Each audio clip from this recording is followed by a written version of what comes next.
Vote কিনেছিলেন এক প্রার্থী। জয় সুনিশ্চিত করতে ভোটারদের বাড়ি বাড়ি গিয়ে দিয়েছিলেন টাকা। কিন্তু ভাগ্যের এমন নির্মম পরিহাস, ভোটারদের টাকা দিয়েও লাভ হলো না। নির্বাচনী ফলাফলে দেখা যায় তিনি হেরে গেছেন। এরপরই বাড়ি বাড়ি গিয়ে ভোটারদের কাছ থেকে টাকা ফেরত চাইতে শুরু করেন পরাজিত প্রার্থীর স্ত্রী। আর এর জন্য রীতিমতো খাতা কলম নিয়ে বেরিয়ে পড়েন তিনি। আর সেই ভিডিও ছড়িয়ে পড়েছে সামাজিক যোগাযোগ মাধ্যমে। আর এ নিয়েই শুরু হয়েছে নানা সমালোচনা।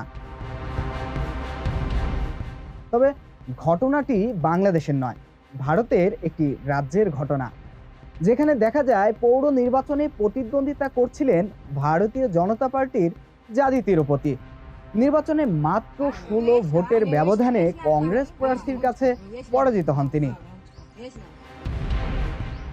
অভিযোগ উঠেছে, ফল ঘোষণার পর গভীর হতাশায় তিরুপতি ও তার পরিবারের সদস্যরা সেই ভোটারদের বাড়িতে বাড়িতে যাচ্ছেন, যারা টাকার বিনিময়ে তাকে ভোট দেওয়ার প্রতিশ্রুতি দিয়েছিলেন।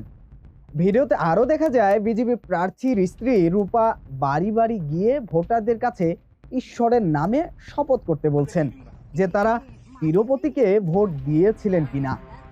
অভিযোগ রয়েছে, যারা ভোট না দেওয়ার কথা স্বীকার করেছেন তাদের কাছ থেকে জন প্রতি দেওয়া ৩,০০০ রুপি ফেরত নেওয়া হচ্ছে।